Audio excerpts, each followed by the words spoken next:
কই আজও তো দেখছি গড়হাজি। এটা আর নতুন কথা কি? গোপাল তো এরকমই করে। তাই তো দেখছি আসার আর নাম নেই। মহারাজ, এভাবে দিনের পর দিন না এসেও তো গোপাল ঠিক পার পেয়ে যাচ্ছে। বারে বারে খুকু ধান খেয়ে যাবেন, সেটা কি করে হবে? এই মরেছে, এই পণ্ডিত জি আবার অং বং চং শুরু করে দিল। কিন্তু গোপাল আসছে নাই বা কেন? শ্বশুর বাড়ির আদর পেলে কি আর কারোর আসতে ভালো লাগে? মা, গোপাল গেছে শ্বশুর বাড়ি, তাই তো ধরি ধরি করি, কিন্তু ধরতে নাহি পারি। শাশুড়ির আদরে গোপাল তো তাহলে খাসা আনন্দেই আছে। হ্যাঁ, কোন ওই আদরে না আবার অন্য কিছু হয়ে যায়। হতে আর বাকি কি আছে? গোপালের লম্ফ ঝম্প দেখেই তো টের পাওয়া যায়। না না, গোপাল ফিরে এলে ওকে কড়া শাসন আর কাজের মধ্যে রাখতে হবে। আমি সিপাইকে পাঠাচ্ছি গোপালের খবর নিতে, সে আদৌ ফিরছে কিনা, আর না ফিরলে কবে ফিরতে পারে সেই ব্যাপারেও খোঁজ খবর নিতে হবে। একদম ঠিক ভেবেছেন মহারাজ। যা, এবার গোপাল ফিরে এলেই জব্দ হবে।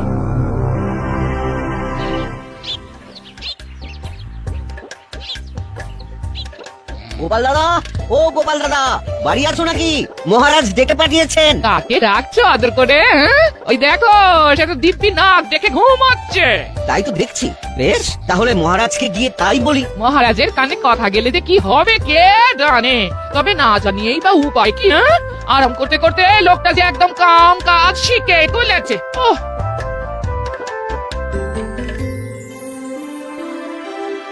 কই কারুর কোনো কাজই তো তেমন জুত দেখতে পাচ্ছি না। আচ্ছা, সবার হলোটা কি? সে কি মহারাজ, একবার খতিয়ান নিয়েই দেখুন না, কাজ দেখে মুগ্ধ হয়ে যাবেন একদম। বটি তা সেনাপতি তুমি শুরু করো দেখি। মহারাজ, সিপাহীরা কিন্তু তৈরি আছে, বিপদ বুঝলেই পাই পাই করে ছুটবে, কেউ ধরতে পারবে না। হ্যাঁ, তবে আমার গণনা বলছে এক্ষুনি তেমন কোনো বিপদের সম্ভাবনা নেই। তাই যাহা ইচ্ছা করি যেথা খুশি যাই। হ্যাঁ, আর নিয়ম করে রাজসভায় আসি যাই আর বেতন পাই। আমার কিন্তু কাজের বিরাম নেই মহারাজ, নিত্য নতুন গবেষণা আজকাল। হ্যাঁ, সেই সব গবেষণার ফলটা কি হচ্ছে? সবই তো বিফলে যাচ্ছে মনে হচ্ছে। গোপালটা তবু যাও বা কাজের ছিল, কিন্তু সেও তো শ্বশুর বাড়িতে গিয়ে বসে আছে। আছে মহারাজ, গোপাল দাদা আছে। সে তো থাকবেই, কিন্তু আছেটা কোথায়? গোপাল দাদা নিজের বাড়িতেই আছে আর নাক ডেকে ঘুমোচ্ছি। সাহস তো কম নয়। না না না না, গোপালকে আর মাফ করা যাবে না। ওরা কোনো শাস্তির কথা মাথায় আসছে নাকি মহারাজ? এখনো আসেনি, তবে এসে যাবে। রাজসভায় না এসে বাড়িতে বসে নাক ডাকার ফল গোপাল এবার একেবারে হাতে গরম পাবে। জানি তো এরকমই কিছু একটা হবে, তাই আমি ছুটে এলাম মহারাজ। এবারের মতো ওকে ক্ষমা করে দিন মহারাজ। ক্ষমা পরম ধর্ম বটে, কিন্তু এমন অপকর্ম করলে কি মাফ করা যায় মহারাজ? তাই তো বেশি একটু ভাবনায় পড়ে গেলাম এবার। উনি তো এতদিন ধরে আপনাকে বিভিন্ন রকম ভাবে সাহায্য করেছে না, তাই ওকে আর একটু সুযোগ দেওয়া হোক মহারাজ। আসলে শ্বশুর বাড়িতে গিয়েই আমার স্বামী না আরো অলস হয়ে পড়েছে। হ্যাঁ, একটু না অনেকটা, সেটা কি তুমি মেপে দেবে?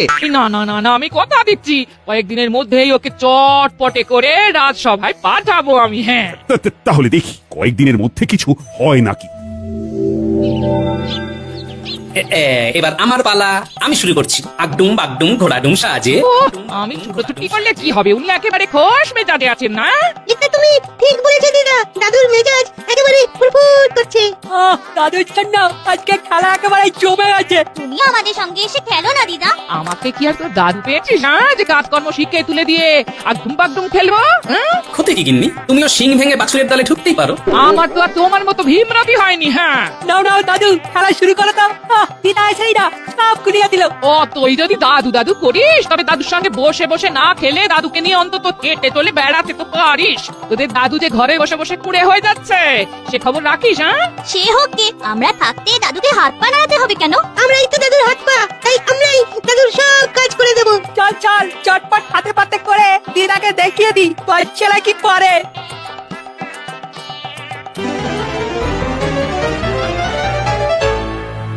কি গিন্নি, কি বুঝছো? আমার ডান হাত বাঁ হাত কেমন কাজের হয়েছে নিজের চোখে দেখছো তো? এমন নাতি নাতনি থাকলে আমি আর তোমার কুড়েমি বন্ধ করবো কি করে? হ্যাঁ, ও পোড়ালাই জানে এবার কি হবে। হ্যাঁ, তাহলে বুঝতে পেরেছিস তো কিভাবে কি করতে হবে? আপনি তো একেবারে ফর্দ ধরিয়েই দিয়েছেন মন্ত্রীমশাই। কি কি কিনতে হবে? মাছ, মশলা, তরি তরকারি। যাক যাক, এতদিনে তুমি তাহলে সংসারের দায়িত্ব বুঝেছো। আমি বলার আগে কি সুন্দর সব গুছিয়ে জোগাড় করে আনতে বলছো। হ্যাঁ হ্যাঁ, ফর্দটা বেশ ভালো করেই করেছি, যাতে এক সপ্তাহ আর নড়াচড়া করতে না হয়। এইভাবেই সংসারের প্রতি আরো দায়িত্ব নিতে হবে তোমায়। দায়িত্ব নিচ্ছি বটে, তবে নিজের সংসারে নয়, বরং গোপালের সংসারে। সেটি আর সেটাও গোপালকে দায়িত্ব দিয়ে ডোবাবো বলে। তুমি যে কি খেলা খেলছো এবার কে জানে।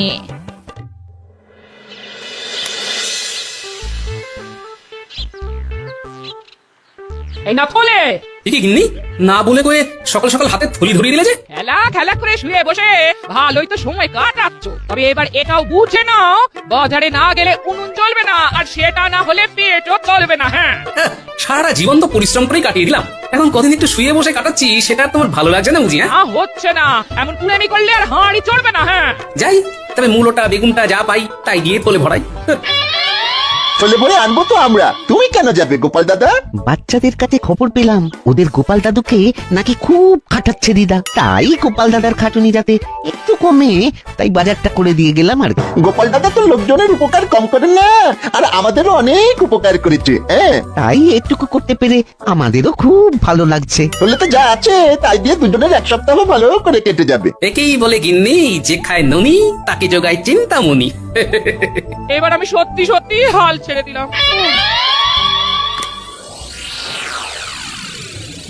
ব্যাপার কি, রাজসভাটা আজও যেন কেমন ফাঁকা ফাঁকা লাগছে। সে তো লাগবেই মহারাজ, গোপাল যে আসেনি আজ। তাই তো, গোপাল তো সভায় আসেনি। না, এটা তো বাড়াবাড়ি। খবর পেয়েছি গোপাল দিনের পর দিন আরো কুঁড়ে হয়ে যাচ্ছে। এখন তো সে বাড়ি থেকে বেরিয়ে বাজার দোকানটা পর্যন্ত করে না। আপনি বলুন মহারাজ, এসব কি হচ্ছে? বলো কি, তাই নাকি? আমি কি একটা ভেষজ আর একবার খাইয়ে দেখবো মহারাজ, এই রোগ সারে নাকি? দেখা দেখির আর কি আছে মহারাজ, এবার অন্তত গোপালকে বরখাস্ত করা উচিত। তার আগে আর একবার ভেবে দেখবেন না মহারাজ, আজ না হোক কাল যদি গোপাল আসে। তো তার জন্য কি বরণ ডালা সাজিয়ে বসে থাকবো আমি? তবু মহারাজ নিজে চোখে একবার দেখবেন নাকি সত্যি মিথ্যে আসলে কি। বেশ তো, তবে ব্যাপারটা কি হচ্ছে সেটা একবার নিজের চোখে দেখি, তারপর না হয় শাস্তি দেবো। তেমন হলে বরখাস্তের চিঠি না হয় আমি একেবারে হাতে হাতেই ধরাবো গোপালকে। এবার অন্তত গোপালকে বরখাস্ত করা উচিত।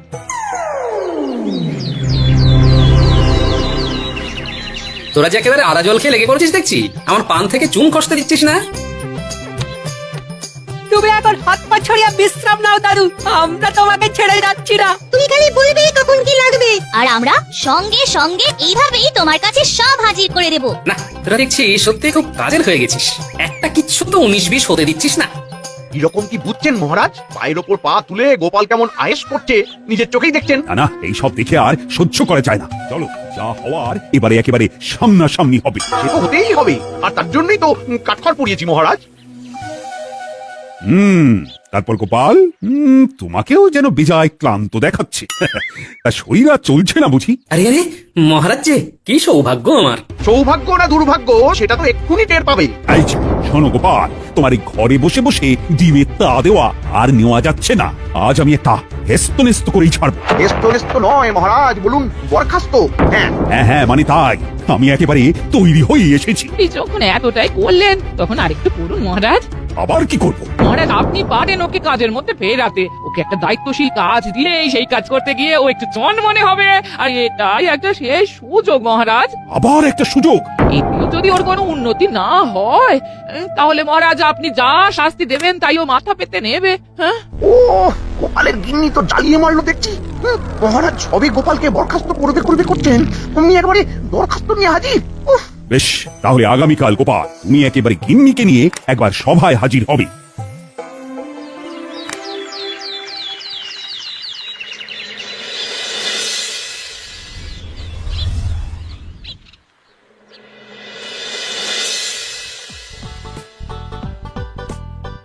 পেন নাম হই মহারাজ। ওই কোথায়? এ তো হাই। হ্যাঁ, গোপালের আলসেমি যাওয়ার তো কোনো লক্ষণই নেই দেখছি। ও ভাই গোপাল, তুমি কি ক্লান্ত? তুমি নিজে মুখেই বলো না, সবাই না হয় শুনতো। গোপাল আর কি শোনাবে, এখন হাই তুলছে, একটু পরেই যাই যাই করবে। কারণ মহারাজ গোপালকে তাড়ালেন বলে। অযোগ্য লোককে সভায় বসিয়ে রেখেই বা কি হবে? যাক, তুমি এসেছো তাহলে, কিন্তু গিন্নিকে সঙ্গে করে নিয়ে না এসে তুমি তো সেই আমার আদেশ অমান্যই করলে গোপাল। কেন মহারাজ? কাজ তো আমি করব, গিন্নির কি দরকার? এই হ্যাঁ, মানে না, মানে তাই তো। নামে গোপাল আর তালেও ঠিক। মহারাজ এখন কি করিং কি বলিং? তা গোপাল, তোমার যখন শুয়ে বসেই থাকতে ইচ্ছে করছে, তখন বসে থাকার কাজই দেব না হয়। দিন না মহারাজ, কর্মই তো ধর্ম। কি কাজ দেবেন দিন? কাজ আমার ভাবা হয়ে গেছে। আমার দাদুর আমলের একটা টিনের সিন্দুককে প্রাসাদের সামনের মাঠে বসে রোদ খাওয়াতে হবে। এটা আবার কেমন কাজ মহারাজ? হ্যাঁ, এটা তো গোপাল চোখ বুঝেই করে দেবে। চোখ বুঝলেই তো টেরটি পাবে। সেই সিন্দুক যাতে কেউ তুলে নিয়ে না চলে যায়, তাই কড়া পাহারায় রাখতে হবে। কিছুতেই সিন্দুককে হাতছাড়া করা যাবে না। আর যদি সিন্দুক হারায়, তবে 100 মোহর জরিমানা গোপালকেই ভরতে হবে। বেশ, তাহলে তাই হবে মহারাজ। কাল থেকেই না হয় টিনের সিন্ধুক রোদ খাবে।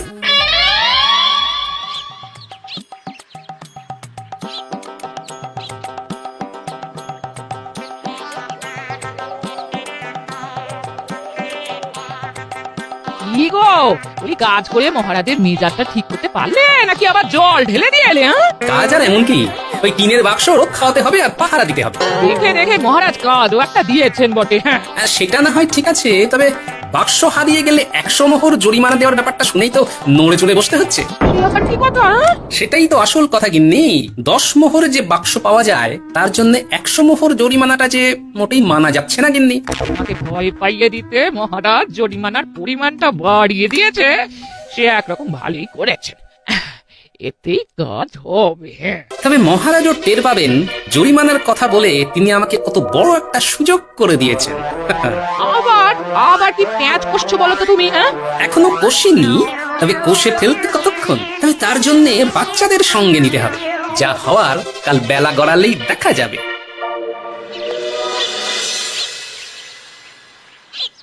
না, রোদের তেজ আস্তে আস্তে বাড়ছে দেখছি। সিন্ধুকের সঙ্গে সঙ্গে যে আমিও রোদে সেঁকে যাচ্ছি। ওই তো গোপাল কাজে লেগে পড়েছে দেখছি। ওটার এমন কি কাজ? তবে হ্যাঁ, ওই বসে থাকাটাও যে কত কষ্টের, সেটা গোপাল এবার টের পাচ্ছে। গোপালং আলস্যং গচ্ছামি। এবার গোপাল বুঝুক খেলা। এটাও মহারাজের একরকম মারি বটে।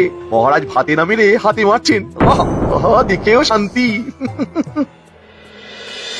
বেলা বেশি বাড়ার আগেই খেলা শুরু করে দিতে হবে, কিন্তু বাচ্চাদেরই তো এখনো পাত্তা নেই। আচ্ছা গাছি দাদু, আর সঙ্গে করে সব কিছু একেবারে গুছিয়ে দিয়ে এসেছি। এই যে জল, গামছা, গুড়ের বাতাসা। আরে এসব না হয় হলো, কিন্তু কাজের জিনিসগুলো এনেছিস কি?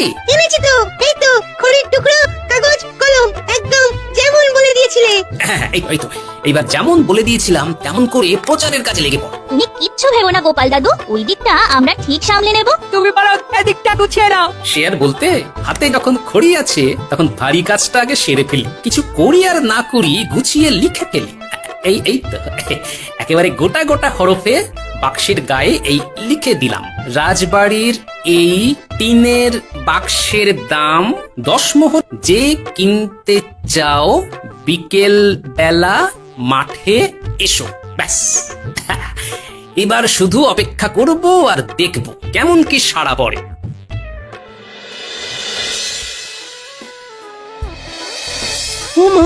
দেখো দেখো, মহারাজের মনে যেন ফুর্তি, মিটিমিটি হাসছেন, যেন ভাবছেন কত কি। সে তো হবেই সভাকবি, সে তো হবেই। মহারাজ যে অলস গোপালকে আচ্ছা করে ঘোল খাইয়ে দিয়েছেন এবারে। রোদে বসে থাকতে থাকতে গোপালের মাথাটাই এবার খসে পড়ে। বুদ্ধিতে যে মহারাজ গোপালের থেকেও কম যান না, সেটা দেখিয়ে দিলেন বটে। হ্যাঁ, বসে বসেও যে মাথার ঘাম পায়ে ফেলা যায়, সেটা তাহলে এবার গোপাল জানলো। কি বলো সবাই? বলার আর কি আছে মহারাজ, আমরা তো যা দেখার নিজের চোখেই দেখে এলাম।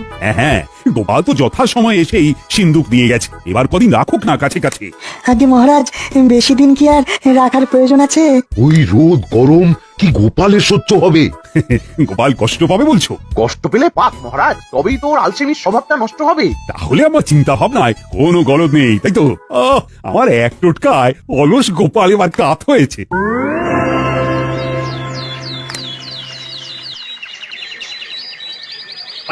ওই তো টিনের সিন্দুক দেখতে পেয়েছি।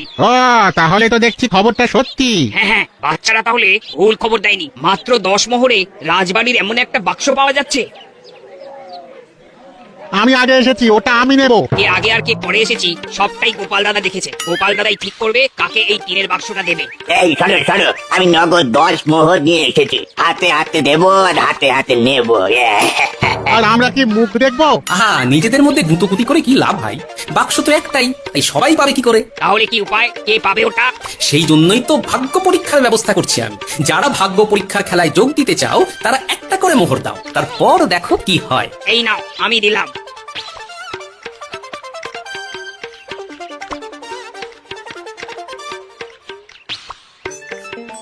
আমিও দিচ্ছি, আমার নামটা লিখে নাও। হ্যাঁ, এই তো লিখে নিচ্ছি। একে একে দাও, একে একে। হ্যাঁ, কারোর নামই বাদ যাবে না। এবার মনে হচ্ছে সবার নামই লিখে ফেলেছি। নয় নয় করে 5 হলো মনে হচ্ছে। এবার তাহলে না হয় টিনের সিন্ধুকে রাখা নাম থেকে ভাগ্যবান মালিকের নামটা তুলি। এই তো, এই যে গোটা গোটা করে লেখা আছে বটকৃষ্ণ বটব্যাল।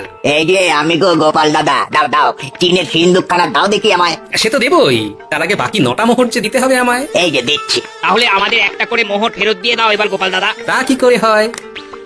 ভাগ্যের খেলা খেলতে গেলে ওরকম একাত্রা মোহর যে গচ্চা দিতেই হয় ভাই। যাই,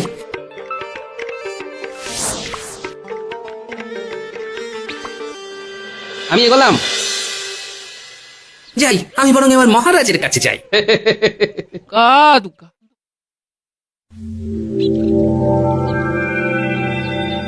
বেশ, তাহলে সভার কাজকর্ম আজকের মতো শেষ করি এখানে। আগে হ্যাঁ মহারাজ, শুভ কাজে আর দেরি করে লাভ কি? কিন্তু আমার যে একটা খবর দেওয়ার ছিল মহারাজ।